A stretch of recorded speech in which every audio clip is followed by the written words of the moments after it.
नमस्कार दोस्तों, कैसे हैं? आशा है अच्छे से होंगे। हम प्रतिदिन की भांति द हिंदू एनालिसिस लेकर आ गए हैं। प्रतिदिन कहना कुछ अतिशयोक्ति होगी क्योंकि बीच में द हिंदू एनालिसिस हम प्रोवाइड नहीं कर पा रहे थे। असुविधा के लिए खेद है, कुछ समस्याएँ आ गई थी। तकनीकी टीम की उपलब्धता नहीं हो पाई थी और कुछ व्यस्तताएँ थी, उसके कारण ये संभव नहीं हो पा रहा था। लेकिन अब प्रॉमिस करते हैं कि हम डेली द हिंदू एनालिसिस आप सभी को प्रोवाइड करवाएँगे।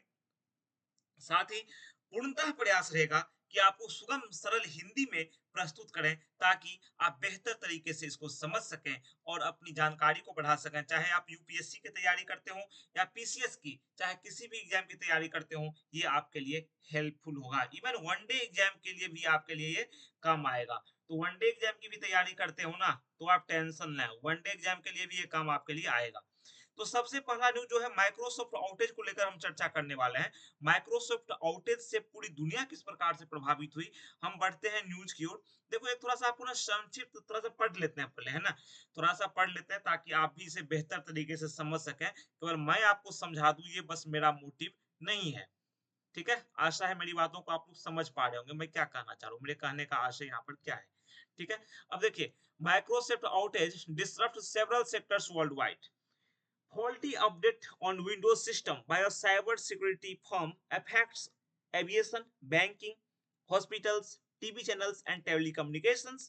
Many flights delayed, cancelled in India and across the world. समझिए बात क्या है यहाँ पर क्या हुआ देखो एक साइबर सिक्योरिटी फर्म है क्या है साइबर सिक्योरिटी फर्म है उस साइबर सिक्योरिटी फर्म ने क्या किया उस साइबर सिक्योरिटी फर्म की ओर से उसका काम मूलतः क्या है साइबर सुरक्षा प्रदान करना है मान लो आप इंटरनेट पर आप काम करते हैं आपकी कंपनी टेक कंपनी है तो आपको क्या चाहिए सुरक्षा क्या चाहिए सुरक्षा सिक्योरिटी तो साइबर सिक्योरिटी का काम है इसका इस कंपनी का नाम बताइए आप लोग कमेंट में फटाफट अगर आप लोग जानते हैं हालांकि मैं बता ही देता हूँ इस कंपनी का नाम है क्राउड स्ट्राइक तो क्राउड स्ट्राइक ने क्या किया इसने एक गलत अपडेट भेज दिया विंडोज सिस्टम पर क्या कर दिया गलत अपडेट भेज दिया ये अपडेट उसे भेजना नहीं चाहिए था भेज दिया और उसको भेजने के बाद क्या हुआ एविएशन यानी कि उड्डयन संबंधित बैंकिंग संबंधित जो क्षेत्र है ना उसके बाद आप हॉस्पिटल्स जो संबंधित क्षेत्र है ठीक है उसके बाद फिर आप देखो इधर ये टीवी चैनल्स हैं टेलीकम्युनिकेशंस हैं फ्लाइट्स डिलेड हो गई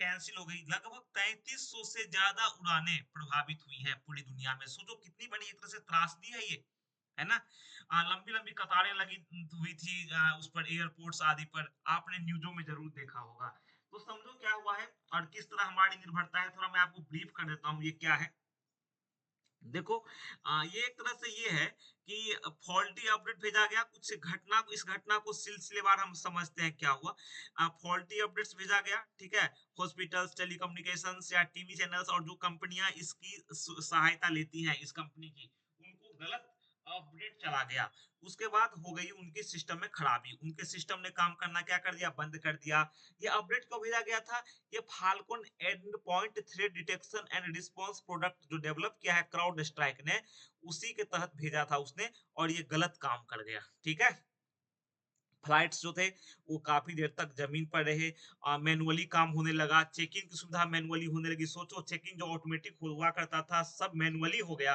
सब इसलिए कहते हैं अपने दिमाग का भी हमें प्रयोग करना चाहिए आजकल क्या है हम कैलकुलेटर का यूज करते हैं आजकल क्या है हमने एआई राइटिंग भी शुरू कर दी है एआई जानते हो ना आर्टिफिशियल इंटेलिजेंस मान लो आप एआई बेस्ड राइटिंग करते हो एआई पर आधारित अगर राइटिंग आप कर रहे हो तो क्या होगा आपका ही नुकसान है ना मान लो कभी क्या हो कुछ समय के लिए कुछ दिनों के लिए कुछ महीनों के लिए मान लो सर्वर में समस्या आ जाए कोई समस्या आ जाए फिर एआई काम करना बंद कर दे तो आर्टिफिशियल इंटेलिजेंस अगर काम नहीं करेगा तो फिर आप लोग क्या करोगे फिर आप लोग भी तो कुछ नहीं कर पाओगे तो कहने का मतलब वही है कि हमें अपने आप को मजबूत बनाना ही है तो ये एक तरह से ना सीख है हमारे लिए अब समझते हैं ये क्राउड स्ट्राइक क्या है थोड़ा संक्षेप में बता देता हूँ आप लोग साथ नोट कर लें देखो कि ये इसके जो कस्टमर्स हैं ठीक है तो उसको ये असुविधा हुई है मैंने बताया अपडेट गलत अपडेट चला गया था उसके बाद ये समस्या हो गई बड़े बड़े बैंक हॉस्पिटल्स आदि ने काम करना बंद कर दिया तो क्राउड स्ट्राइक क्या है इसमें ये है कि अब देखो सबसे पहले अमेरिकी एयरलाइन ने बताया कि इस समस्या की का कारण जो है ना वो क्राउड स्ट्राइक कंपनी है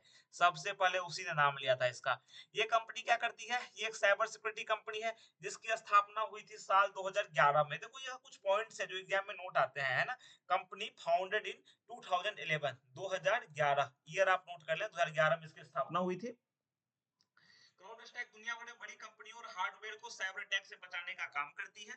और साथ ही ये जो कॉर्पोरेट नेटवर्क से कनेक्ट होने वाले जो उपकरण है, जैसे फोन, लैपटॉप आदि में ये आदि को ये वायरस या मालवेयर से क्या करती है, प्रोटेक्शन देती है। बिफोर प्रोटेक्शन देती है ये कंपनी, लेकिन खुद ही एक बड़े झमेले में, परेशानी में फंस गई। ठीक है। अब ये कंपनियां उन कंपनियों को भी सुरक्षा देती हैं जहां जो क्लाउड नेटवर्क पर काम करती हैं, जहां डेटा रखा होता है, डेटा को सेव करती हैं। ठीक है। ये काफी बड़ी कंपनी है, ये छोटी मोटी कंपनी नहीं है। आप समझो इतनी बड़ी कंपनी है कि इसने एक तरह से अमेरिका में वहां पे दिखाया था। जैसे आप बताता हूँ आपको, अ, चलो ये इतना आपको हमें जानना जरूरी नहीं है, क्योंकि उतने डिटेल में जाना इस कंपनी के बारे में, बस ये समझ जाओ आप कि इसके सह संस्थापक जॉर्ज कुत्र ने एक्स पर जारी किया। बाकी इसने कहा कि ग्राहकों को सही करने के लिए कि जो सिस्टम है, कंप्यूटर सिस्टम, उसको सही करने के लिए काम कर रहे हैं। आप बस ये जानो कि क्राउड स्ट्राइक कंपनी है, जो कि एक तरह से सिक्योरिटी प्रोटेक्शन जो है, एक तरह से मैलवेयर से बचाने का, वायरस से बचाने का, वो प्रोवाइड करती है कंपनियों को, कि ताकि इंटरनेट पर हम उन कंपनियों को सेव कर सकें। और ये जो उसी के द्वारा ये समस्या क्रिएट हुई। ठीक है। बाकी उस कंपनी ने अपना धीरे-धीरे अब कहा कि धीरे-धीरे सब सिस्टम सही से काम करने लगेगा। तो एक तरह से देखिए, टेक का न्यूज़ है, साइंस एंड टेक का न्यूज़ है। तो इसमें आप क्वेश्चन बन सकते हैं कि भाई इसके एक तरह से पॉजिटिव साइड क्या है, नेगेटिव इंपैक्ट आपने देखा है, क्या-क्या इसके नुकसान हैं। ठीक है। चलो, अब हमारे पास जो नेक्स्ट न्यूज़ है, हम उसको देख लेते हैं। ये न्यूज़ हमने देख लिया। चलो नेक्स्ट न्यूज़। पुलिस बस्ट के किडनी रैकेट। अब देखो यहाँ पे किस प्रकार से जो अंग वाले जो गिरोह हैं, है ना, अंग प्रत्यारोपण वाले गिरोह काम कर रहे हैं। एमबीए ग्रेजुएट जो है वो भी इसमें इन्वॉल्व है, और वही इसको लीड करता था। कितने मतलब से समस्या की बात है। तो हमें सतर्क रहना चाहिए, आपस में औरों को भी जागरूक करना चाहिए कि इन लोगों से बचें। उसके बाद ये centre must allot city 10,000 crore in the budget. वो तो पॉलिटिकल है। दिल्ली की मंत्री हैं वो, केंद्र से 10,000 करोड़ मांग रही हैं। नेक्स्ट न्यूज हम देखते हैं, हमारे लिए जो न्यूज कोई होनी चाहिए। ठीक है, वो साइंस एंड टेक का न्यूज था, थर्ड का था। उसके बाद नेक्स्ट न्यूज हम देख रहे हैं। हाँ, ये देख सकते हैं आप, एक न्यूज यहाँ पर ये है। ये DMK leader moves Madras high court challenging 3 new laws. अब देखो, मद्रास हाई कोर्ट ने को मूव किया है, डीएमके लीडर ने। उसने 3 कानूनों को चैलेंज करते हुए मूव किया है। उस उन्होंने बताया, उन्होंने उनकी मांग है कि कानून में समस्या है, आप इसे पढ़ें। और ये है कि SC notices to centre WP government on, मतलब पश्चिम बंगाल सरकार को लेकर है, on blanket immunity of governor. देखो आप इसका पढ़ लो कि गवर्नर को जो ब्लैंकेट इम्यूनिटी क्या है, क्या यहाँ पे चर्चा किया गया है, आप इसको पढ़ सकते हैं, आपके लिए न्यूज है ये। ठीक है। चलो, इसमें देखो आप, A former Rajvan employee has filed a molestation complaint against CB आनंद बोस। अब देखो, आप सभी को पता होगा, एक राजभवन के पूर्व कर्मचारी ने जो गवर्नर हैं उनके खिलाफ मोलेस्टेशन कंप्लेंट फाइल किया था। हालांकि राजभवन की ओर से जारी, हम बात कर रहे हैं पश्चिम बंगाल की, तो राजभवन की ओर से बताया गया था कि जो है ये फॉल्स कंप्लेंट है, या ऐसी कुछ घटना नहीं हुई थी। लेकिन जो भी है, हम इसमें हमें जानने की आवश्यकता ये है कि जो गवर्नर हैं उन्हें क्या इम्यूनिटी प्राप्त होती है। ठीक है। और ये हमारे लिए क्यों इंपॉर्टेंट ये न्यूज है। चलो पढ़ते हैं। The supreme court on Friday साउट responsive from the union government and the state of waste Bengal on the plea file of former Raj Bhavan employee, यानी कि जो राजभवन में काम करती है, राज्यपाल के दफ्तर में, उसमें जो है उसकी प्ली आई है, याचिका आई सुप्रीम कोर्ट में, जिसमें कि चैलेंज किया गया कॉन्स्टिट्यूशनल इम्यूनिटी जो है, यानी कि जो संवैधानिक जो प्रतिरक्षा है लीगल प्रोसीडिंग से, किसको मिला हुआ है, राज्यपाल को प्राप्त है ये। ठीक है। तो ये जो कंप्लेन उनके खिलाफ फाइल हुई, तो उसमें प्रतिरक्षा उनको प्राप्त है, तो उसी को लेकर राजभवन गई है कर्मचारी, राजभवन से सुप्रीम कोर्ट गई है। आर्टिकल 361 हमारे लिए जानना जरूरी है। हमें ये नहीं जानना कि दोष सही है या नहीं है, ये जानना किसका काम है, इंक्वायरी होगी या इंक्वायरी नहीं होगी, ये जो प्राधिकारी है उनका काम है कि दोष सही है या नहीं है, जो दोष आरोप हुआ है वो सही है कि नहीं है। लेकिन हमारे लिए जानना जरूरी है कि आर्टिकल 361 है, वो कॉन्स्टिट्यूशन का, संविधान का अनुच्छेद 361, जो कि राष्ट्रपति और राज्यपाल राष्ट्रपति और और राज्यपाल को प्रतिरक्षा देता है। किससे? तो लीगल प्रोसीडिंग से, कानूनी कार्रवाइयों से राज्यपाल और राष्ट्रपति को प्रतिरक्षा प्रदान करता है जब तक वे पद पर हैं। यानी पद पर अगर राष्ट्रपति आसीन है, राज्यपाल आसीन है, तो उन्हें विधिक कार्रवाइयों से, कानूनी कार्रवाइयों से प्रतिरक्षा प्राप्त है। पेटिशनर जो रिप्रेजेंट की गई सीनियर एडवोकेट ने रिप्रेजेंट किया, उसने कहा कि गवर्नर जो है इसे क्लेम नहीं कर सकते हैं। उनका तर्क है पेटिशनर का कि क्लेम नहीं किया जा सकता है, ब्लैंकेट इम्यूनिटी उन्हें प्राप्त नहीं हो सकती है। ठीक है। उन्होंने कहा कि एटलीस्ट कंप्लेंट जो है ना, उसको उसकी जांच की जानी चाहिए, उसे इन्वेस्टिगेट किया जाना चाहिए, ये मांग की गई है। तो वही है कि डीवाई चंद्रचूड़ जो हैं justice, chief justice of India हैं, उन्होंने ये बेंच जो उसको लीड कर रहे हैं ये, तो उन्होंने नोटिस इशू किया है। ठीक है। और जवाब मांगा है किससे? यूनियन गवर्नमेंट से। अब बाकी ये जो है अटॉर्नी जनरल ऑफ इंडिया है, उनसे असिस्टेंस सहायता मांगा है इस मामले में। ठीक। तो ये बातें हैं। तो देखते हैं क्या है। बाकी ये है कि इन्वेस्टिगेशन जो कंप्लेन में होगा, ये जो इसमें उन्होंने कहा गया है कि इस पर इन्वेस्टिगेशन एटलीस्ट हो जानी चाहिए। पेटिशनर ने कहा कि जो कोर्ट है वो पुलिस को डायरेक्ट करे, आदेश दे कि जांच करे जो स्टेटमेंट ले गवर्नर का, वगैरह वगैरह। उन्होंने ये भी कहा कि गाइडलाइंस जो है वो उसमें एक तरह से जो प्रतिरक्षा जो प्राप्त है, तो प्रतिरक्षा प्राप्त होनी चाहिए, कोई बात नहीं है। लेकिन ये है कि जो लीगल प्रोसीडिंग्स है, अधिकार उनके भी हैं, जो मैं एक तरह से क्लेम कर रही हैं, जो आरोप लगा रही हैं, तो एटलीस्ट जाँच होनी चाहिए। तो यही सब कुछ बातें हैं, जो यहाँ पे बताई गई हैं। इस पिटीशन में एक इश्यू को रेज़ किया गया है, जो कि एक तरह से प्रोटेक्शन को लेकर बात करता है, जहाँ जो गवर्नर को आर्टिकल 361 के तहत मिला है, जिसमें लिखा हुआ है कि no criminal proceedings whatsoever shall be prosecuted और continued against the governor of state in any court during his term of office. जब तक वो टर्म ऑफिस में पद पर रहते हैं, तो किसी भी कोर्ट में या कहीं भी उन पर ये कोई जो क्रिमिनल वो जो है प्रोसीडिंग्स है, वो नहीं चालू होगा, उन्हें नहीं किया जाएगा। खैर, तो ये हमारे लिए जानने का न्यूज़ है कि ये आर्टिकल हम ध्यान में रखेंगे। ये सब कि प्रतिरक्षा कैसे प्राप्त है, किस सेक्शन के तहत, किस अनुच्छेद के तहत प्राप्त है, ये एग्जाम पॉइंट ऑफ व्यू से हमारे लिए महत्वपूर्ण हो जाता है। ठीक है? चलो। नेक्स्ट न्यूज़ हम देखते हैं हमारे लिए, और आगे आगे कुछ न्यूज़ हैं। चलो, ठीक है।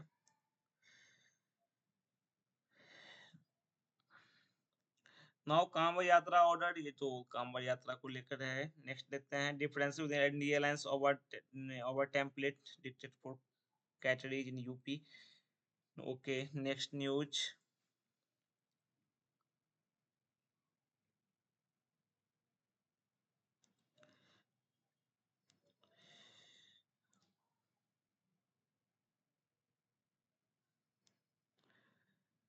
चलो नेक्स्ट न्यूज़ हम देख रहे हैं।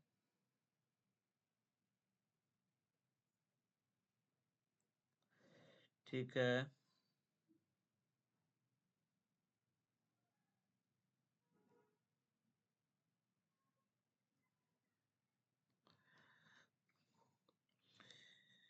यहाँ पे देखो, railways grants 42 days special casual leave for organ donors. देखो हमारे देश में ना, और जो ऑर्गन जो डोनेट करते हैं, उनकी भी काफी वो एक तरह से काफी कम संख्या है, और रिक्वायरमेंट काफी ज्यादा है, क्योंकि जो जिनके अंगों ने काम करना बंद कर दिया है, ऐसे लोग काफी ज्यादा हैं।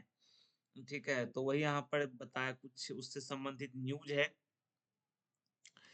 कि जो ऑर्गन जो है, जो अंगदान करेंगे जो, तो उन्हें 42 डेज की स्पेशल कैजुअल लीव प्रोवाइड की जाएगी रेलवे के द्वारा। वेलफेयर मेजर है, extending the provision to railway employees. The railway board said SCL was a welfare measure in public interest since organ donation was a novel activity to help another human being. वही मैंने बताया आपको कि जिन्हें आवश्यकता है organs की, ठीक है, जिनका कोई अंग काम करना बंद कर दिया है, तो उनके लिए ये वेलफेयर मेजर है, रेलवे की पहल है, ये एक तरह से मानवता के लिए है।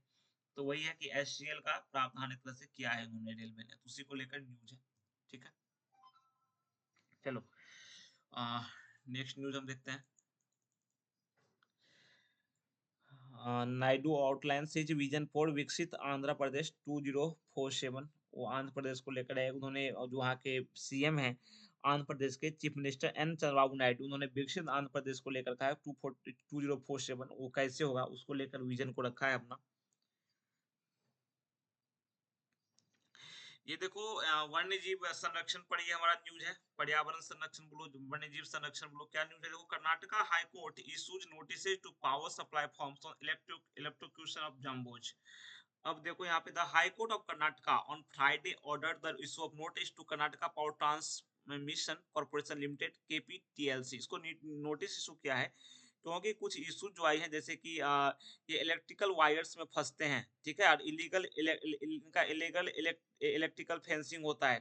प्राइवेट जो लैंड ओनर्स है ना, वो अपने खेतों की क्या करते हैं, बाड़ लगाते हैं खेतों में, तो इलेक्ट्रिकल वाड़ लगाते हैं, उससे क्या होता है ये जीव मारे जाते हैं, ये जो जीव है ना, जो वन्य जीव है जो है ना, ये मारे जाते हैं, हाथी मारे जाते हैं उसमें। आप यहाँ देख लो, file photo of Dasara elephant Ashwatthama which was found dead at its camp in Nagarhole tiger reserve on June 11। तो कहने का मतलब है उसको रोकने के लिए, इस प्रकार की घटना न हो, हाथी जो है वो इलेक्ट्रिक्यूशन से ना मरे, बिजली के चपेट में आने से ना मरे, तो उसको लेकर यहाँ पे नोटिस इशू हुआ है, पेटिशन फाइल हुई थी, ठीक है।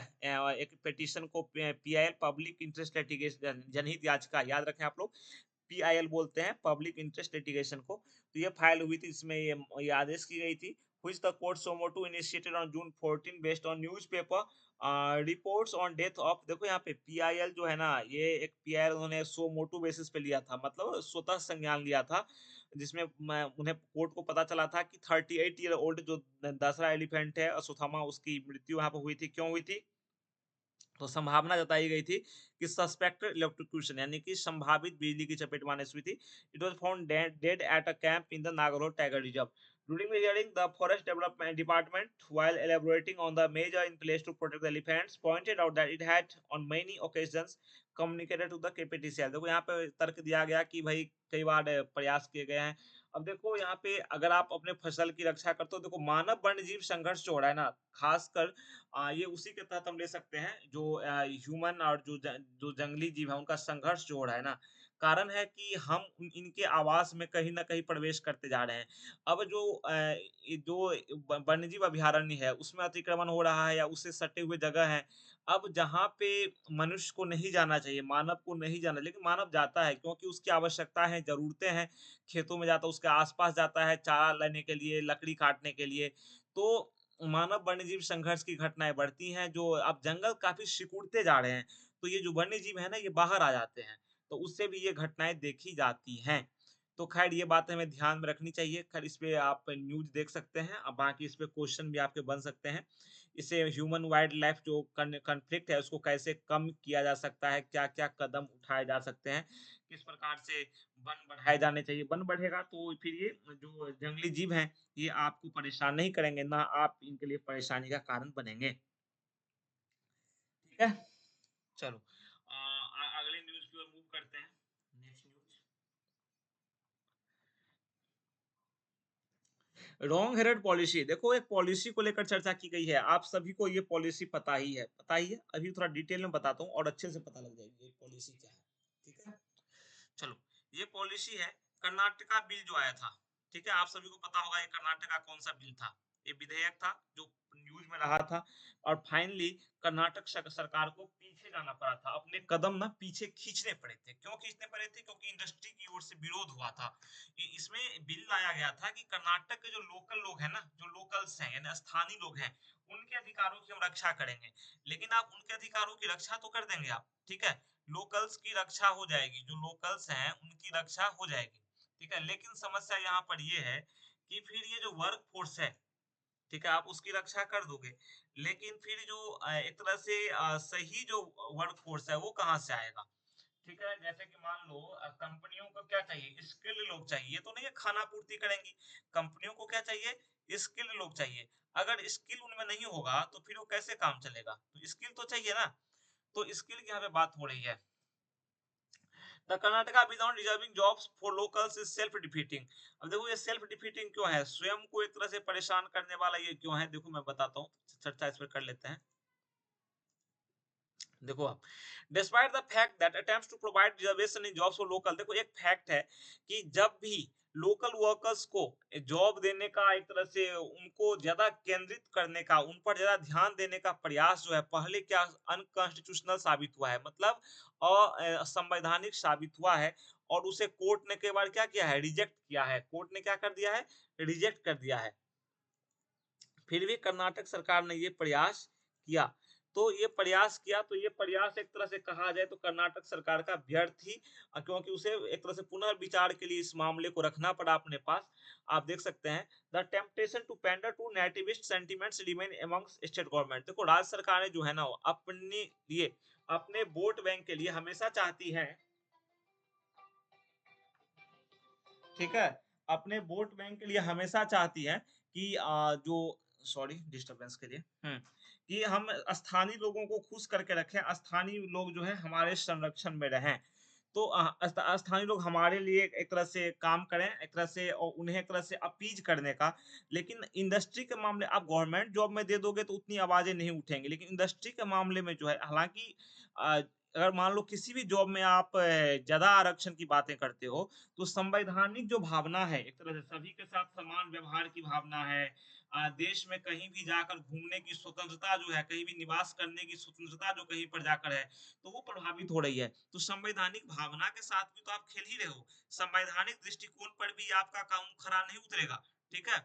ये कोर्ट में जाके समाप्त होना ही है इसको, कानून को। लेकिन एक तरह से आप ये स्टंट करते हैं, राज्य सरकार ये काम करती है। Karnataka State Employment Act of Local Candidates in the Industries, Factories and Other Establishments Bill 2024, जैसा कि नाम से स्पष्ट है कि लोकल कैंडिडेट्स को एक तरह से आरक्षण देने वाला बिल जो है, जो इंडस्ट्री, फैक्ट्री और जो अन्य संस्थान है उसमें, तो उसे जो वहां की सरकार है उसने क्लियर कर दिया था। उसमें प्रावधान क्या था, प्रावधान थोड़ा समझ लो आप, कि 50%, सोचो बहुत बड़ा आंकड़ा है, कि मैनेजमेंट में पोस्ट में ना 50% जो है हम क्या करेंगे, रिजर्वेशन आपको देना पड़ेगा। निजी जो बेंगलुरु जो है, सोचो बेंगलुरु का है, कर्नाटका में, बेंगलुरु बहुत बड़ा एक तरह से मार्केट है, आईटी हब है। तो वहां पे जो वो संस्थान है, वे कर्नाटक से लोगों को कहाँ ढूंढेंगी। जरूरी है कि मिल ही जाएगा, स्किल्ड जो उन्हें चाहिए वो मिल ही जाएगा। तो 50% बताया कि लोकल को ही लेना पड़ेगा, स्थानीय लोगों को लेना पड़ेगा। और जो एक तरह से नन मैनेजमेंट में 70%, बहुत बड़ा आंकड़ा है, ठीक है। And set stringent criteria for defining local candidates, और लोकल कैंडिडेट्स को डिफाइन करने के लिए भी क्राइटेरिया रखा गया। उन्हें ये भाषा आती हो, कन्नड़ा भाषा आती हो, इतने साल तक आती हो, वो टेस्ट लिया जाएगा, ठीक है। तो बहुत सारी बातें हैं। Similar bills were passed in Andhra Pradesh in 19, Haryana in 2022 and Jharkhand in 2023। अभी मैंने चर्चा की, ये कोर्ट में बिल नहीं टिकते, विधेयक ये कोर्ट में नहीं टिकते। 2019 में ये कहानी दोहराई गई थी, सॉरी पहले हुई थी आंध्र प्रदेश में, हरियाणा में 20 में हुई थी, और ये झारखंड में 23 में हुई थी। तो कहने का मतलब है कि इससे पहले भी कई सरकारें ये प्रयास कर चुकी है। हालांकि कर्नाटका बिल में जो है, उसमें कन्नड़ा प्रोफिशिएंसी को ऐड किया गया था, ताकि वो एलिजिबल लोकल कैंडिडेट को एक तरह से डिफाइन कर सकें। लेकिन हरियाणा और आंध्र प्रदेश का जो बिल था, वो बिल्कुल रेजिडेंसी क्राइटेरिया पे था, मतलब वहां पे जो बंदा रहता है ना, उसी पर आधारित था। तो वो कुछ और ही था, कुछ ज्यादा ही, मतलब एक तरह से अलग ही वो बिल था। तब Punjab and Haryana high court question the Haryana act in 2023। अब देखो 2023 की बात है, अब क्या किया, Punjab and Haryana high court ने इसको क्वैश कर दिया, मतलब समाप्त कर दिया इस बिल को। और इसे बताया कि जो इक्वलिटी है, मैंने अभी बताया आपको, जो इक्वलिटी है जो एक तरह संविधान में दी गई है आर्टिकल 14 के तहत, उस पे ये खरा नहीं उतरता, ठीक है। जो फ्रीडम प्राप्त है वो आर्टिकल 19 के तहत, उस पे ये खरा नहीं उतरता। भाई आप एक की स्वतंत्रता को बढ़ावा देकर किसी की स्वतंत्रता को आप छीन कर रहे हैं, तो आप ये छीन नहीं कर सकते, कोर्ट ने राज्य सरकारों से कहा। It added that the act went against the rights of citizens from the rest of the country. मैंने अभी बताया आपको कि भाई कर्नाटक के लोगों का अधिकार तो है, लेकिन भारत के जो अन्य जो लोग हैं, जो कर्नाटक के अलावा दूसरे हिस्से में रहते हैं, उनके भी तो अधिकार हैं। आप उनके अधिकारों का हनन नहीं कर सकते, ठीक है। तो ये जो स्टेट्स जो ऐसे कानून लागू कर रही हैं, जो आर्टिफिशियल वॉल्स बना रही हैं, कृत्रिम दीवारें बना रही हैं भारत में, उसको न्यायालय तो बर्दाश्त नहीं करेगा, यहाँ तक इंडस्ट्री बर्दाश्त नहीं करेगी। अब देखिए ये कर्नाटक बिल को तो इंडस्ट्री ने ही एक तरह से अपोज करना स्टार्ट कर दिया। वो जो उद्योग है, जो आईटी हब है, बड़े-बड़े उद्यमी हैं, उन्होंने इसके बारे इसकी मुखालफत की। तो फाइनली कर्नाटक सरकार ने कहा कि हम इसको विचार में रखते रहे हैं। कर्नाटक बिल जो है वो एक तरह से आर्टिकल 16(3) का भी वायलेशन है, जिसमें कि रिजर्वेशन जो है एक तरह से रेजिडेंस बेसिस पे है, लेकिन इसमें लिमिट किया गया है पब्लिक एम्प्लॉयमेंट तक and to be enforced only by law made in the parliament and not by state legislature. इसमें कहा गया है कि भाई आर्टिकल 16(3) में रेजिडेंस बेस पे रिजर्वेशन मिलेगा, आवास वाली स्थिति के आधार पर रिजर्वेशन मिलेगा, लेकिन ये मिलेगा पब्लिक एम्प्लॉयमेंट में, ठीक है? और मिलेगा कैसे? जो नियम पार्लियामेंट में बनाए जाएँगे, संसद में बनाए जाएँगे, उन्हीं के माध्यम से मिलेगा, राज्य सरकार नहीं बना सकती। तो कहने का मतलब यहाँ पे ये है कि जो भी डिसीजन सरकार का आया था, ठीक है? तो एक तरह से the temptation for the Karnataka government to come with the bills that provide reservation for locals and labour protectionism despite their proven unconstitutionality is perhaps motivated by the fact that there is resentment among resident workers in better off states that their jobs are being taken over by migrant workers। देखो वहाँ पे लोगों के मन में भावना हो सकती है कि माइग्रेंट वर्कर्स जो है हमारा काम ले रहे हैं, जो प्रवासी श्रमिक हैं, चाहे स्किल्ड हो या स्किल्ड नहीं हो, चाहे मैनेजमेंट पोस्ट पे हो, कुछ भी हो, तो आखिर कौशल है तभी ले रहे हैं, ठीक है? अगर मान लो कंपनियां उन्हें रिक्रूट कर रही हैं प्राइवेट सेक्टर में, तभी वो आ रहे हैं। कंपनियों को क्या चाहिए? एक स्किल्ड लेबर फोर्स चाहिए, तो कंपनियों को वो मिलेगा तभी तो वो काम करेंगी, ठीक है? तभी तो वो अपना बेनिफिट कमा सकती हैं। अब मान लो कि वो एक तरह से स्किल लोगों को नहीं रखेंगी, जो एक तरह से दक्ष लोग जो हैं उन्हें नहीं रखेंगी कंपनियां, तो कंपनियों को तो नुकसान ही होगा।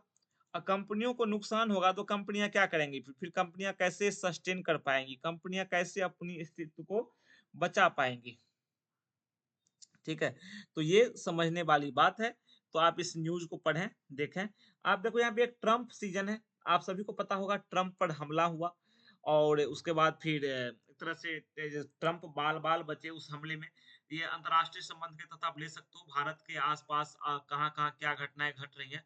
लेकिन ट्रम्प को क्या मिली? सहानुभूति भी मिली। ट्रम्प को लोगों की सहानुभूति भी मिली। जिस प्रकार से वो हमले में बाल-बाल बचे, तो सहानुभूति तो मिलनी है ही, ठीक है? फाइनली। तो ये न्यूज़ है अंतर्राष्ट्रीय संबंध का, आप इसे पढ़ लें। मैंने कुछ टॉपिक्स को तो इलैबोरेट कर ही दिया, इसको भी थोड़ा-थोड़ा बता दे रहा हूँ। देखो इलेक्शन काफ़ी नज़दीक है और स्टिल मंथ से भी कुछ ही महीनों की बात है और बाइडेन जो है ना थोड़े एक तरह से क्या बोलते हैं हिंदी में मतलब भसियाते हैं थोड़ा-सा, बोलते-बोलते कुछ और बोल देते हैं। बीमार कोविड संक्रमित भी हो गए। तो एक जो वहाँ दृष्टिकोण भी बन जाता है कि भाई प्रेसिडेंट जो है ना वो हेल्दी हो। ये ऐसा कमजोर प्रेसिडेंट नहीं चलेगा, वो भी इतने बड़े मुल्क का राष्ट्रपति बनने वाली बात है, तो इतना कमजोर प्रेसिडेंट तो चलेगा नहीं। बात समझ रहे हो आप? ठीक है? तो आप इसे पढ़ना थोड़ा, ठीक है? कुछ सजेशन आपके हो, कुछ इम्प्रूवमेंट के लिए, कुछ आपको विशेष चाहिए हमसे, तो हमें ज़रूर आप कमेंट सेक्शन में बताएँ। इवन हम मोबाइल नंबर भी लॉन्च कर रहे हैं, ताकि आपकी हेल्प हो। व्हाट्सएप पे जो सपोर्ट है, वो अवेलेबल होगा।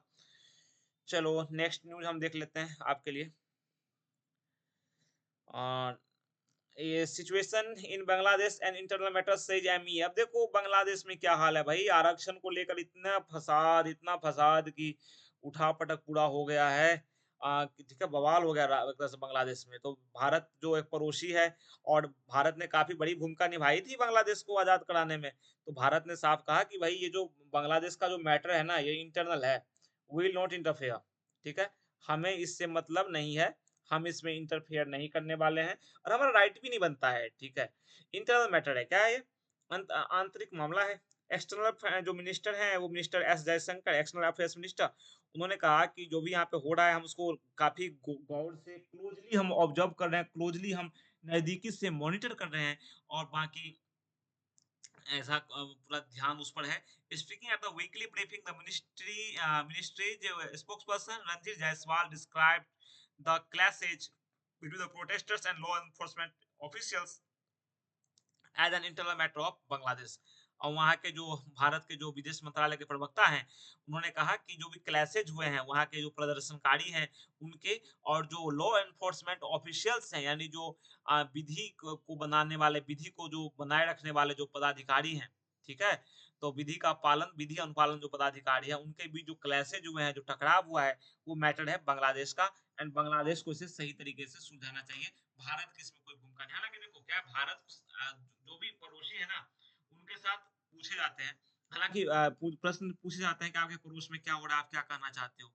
तो बहुत ही सकारात्मक दृष्टिकोण भारत का रहा है कि भारत किसी को एक तरह से क्या करता इंटरफेयर करने की कोशिश नहीं करता जब तक आवश्यक ना हो।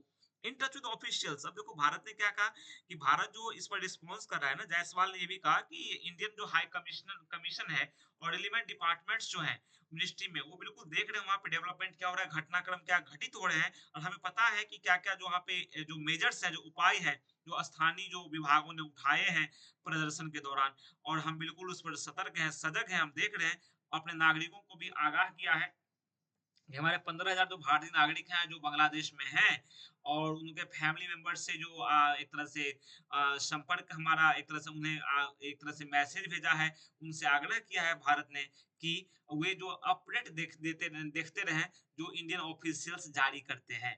ठीक है? तो ये सब कुछ बातें हैं। चलो, asset plea to pro quid pro quo via electoral bonds. अब और न्यूज़ देखते हैं आगे क्या है। ये हमारा इंटरनेशनल रिलेशन का न्यूज़ था। बांग्लादेश की भूमिका काफ़ी महत्वपूर्ण हो जाती है, हमारा पड़ोसी मुल्क है।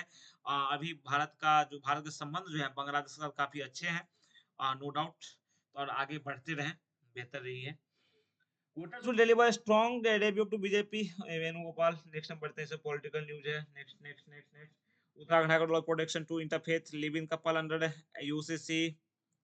अब देखो, इंटरफेथ लिव इन कपल का मामला है, यूसीसी के तहत उसने प्रोटेक्शन की बात की है, उत्तराखंड हाई कोर्ट ने प्रोटेक्शन देने को अलाउ किया है। नेक्स्ट न्यूज़, ये देखो, UPSC files criminal case against Puja Khedkar for forgery. अब देखो, यूपीएससी ने क्रिमिनल केस फाइल कर दिया है, महिला पदाधिकारी जो है, आईएएस पदाधिकारी पूजा खेड़कर। अब देखो, ये विवादों में फंसी ही थी, इनकी माता जी भी फंसी थी विवादों में। फाइनली इन पर जो है वो क्रिमिनल केस फाइल हुआ है।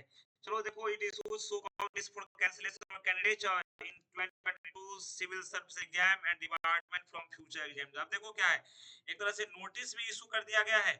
सीबी जो यूपीएससी है उसने पूजा खेड़कर को क्या किया है, नोटिस इशू कर दिया है।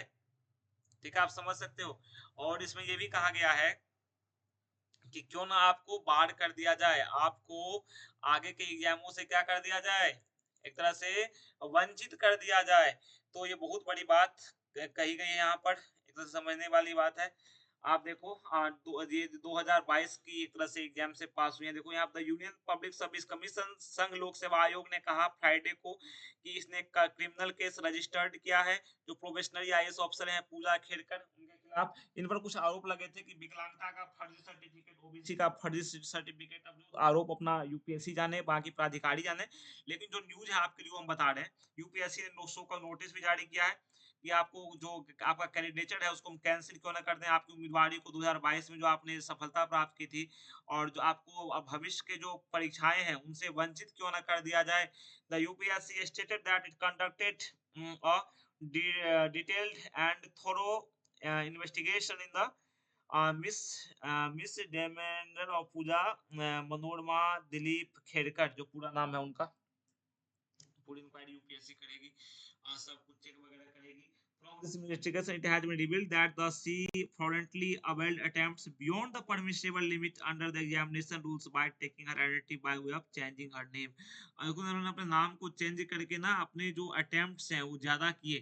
ठीक है, अपने फादर्स और मदर्स के name, photograph, signature, mail ID, mobile number, address वगैरह सब जो है।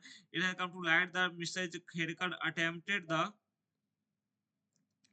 examination 12 times after fraudulently obtaining an OBC certificate। OBC certificate प्राप्त करके 12 बार एग्जाम दिया था उन्होंने, और जो पर्सनल बेंचमार्क डिजेबिलिटी का सर्टिफिकेट भी लिया था, visual impairment and mental illness बता करके। ठीक है, और परीक्षा उसके जरिए दी थी। Mr Khedkar told media person Wasim Maharashtra that the judiciary will take its course. तो वही है कि अब फाइनली इन पर जो शिकंजा है वो कसता नजर आ रहा है। तो फाइनली वही है कि ये एक तरह से विवादों में है पूजा खेड़कर, और यूपीएससी ने भी अब इन पर आरोप, एक तरह से पहले तो मसूरी ने बुला लिया गया था, अब यूपीएससी भी इन पर कार्रवाई कर रही है। चलो नेक्स्ट न्यूज हम देखते हैं हमारे लिए क्या है। Ex foreign secretary Vinay Kwatra new ambassador to US. US में नए राजदूत की नियुक्ति हुई है। ये एक्स फॉरेन सेक्रेटरी हैं विनय क्वात्रा। ये वन डे एग्जाम के पॉइंट ऑफ व्यू से है, नोट कर लें आप। CBI arrest first year MBBS student from Ranchi in NET case. 3000 army troops, 500 special forces deployed in Jammu. Jammu में 3000 आर्मी ट्रूप्स और 500 स्पेशल फोर्सेस। वहां के इंटरनल सिक्योरिटी जो आंतरिक सुरक्षा के माहौल हैं उनको एक तरह से माहौल को सही बनाने के लिए वो किए जा रहे हैं। ठीक है, चलो नेक्स्ट है। नेक्स्ट हम आगे देखते हैं।